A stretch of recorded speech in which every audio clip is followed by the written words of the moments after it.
All right, Robert, let's get you your take sort of on the Commanders' quarterback situation. We know how you feel about Heineke. Everyone loves him. He's a gamer. We know I was with you on Wentz. He thought he was a more talented guy. He didn't pull through. One of the biggest choke jobs I've ever seen, but whatever. Then Sam Howell got an opportunity, and he looked pretty good, but it's only one game, only 19 throws. Don't know what to make of it. How would I don't know if you got a chance to see his play. What if you did? What would you make of it? And what should Ron do this offseason? Yeah, I mean, listen, Sam Howell played well. I reached out to him, congratulated him on his first career victory. That's big time. When you're a rookie and you're the third guy, you don't always anticipate getting an opportunity to go out there and play. He got his opportunity and he made the most of it. We talked about this last week, how Sam is kind of a hybrid between Taylor Heineke, probably a better runner than Taylor and has, a better arm down the field than Taylor as well. So when I look at the quarterback situation, you keep Sam. He played last game, won the football game. Carson obviously probably won't be there. And then the conundrum just comes down to what do they want to do with Taylor Heineke? Because if you go get another young player, a rookie, or you go get another veteran, Heineke's going to still be there, and the fans are still going to love him. But has Sam Howell earned an opportunity to be QB2? And that's what I've said it for really since half the season.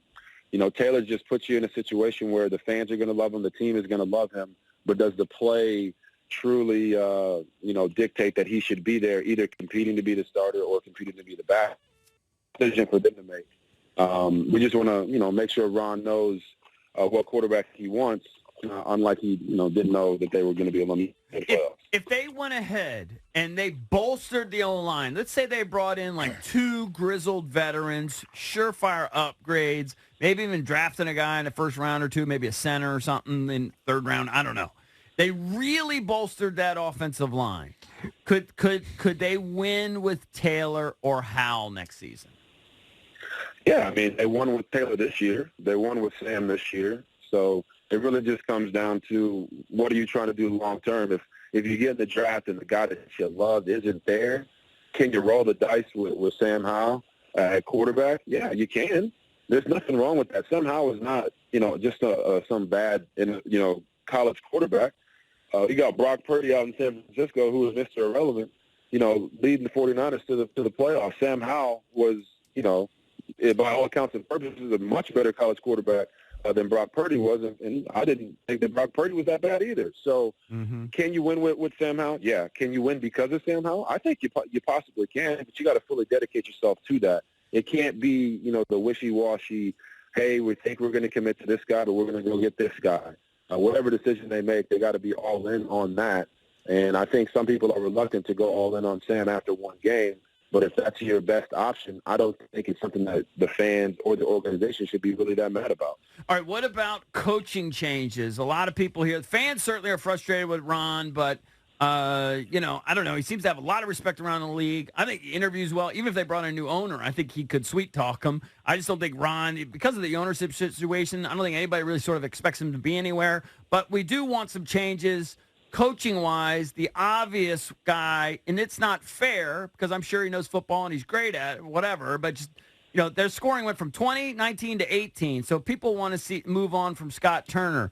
What would your take be on that?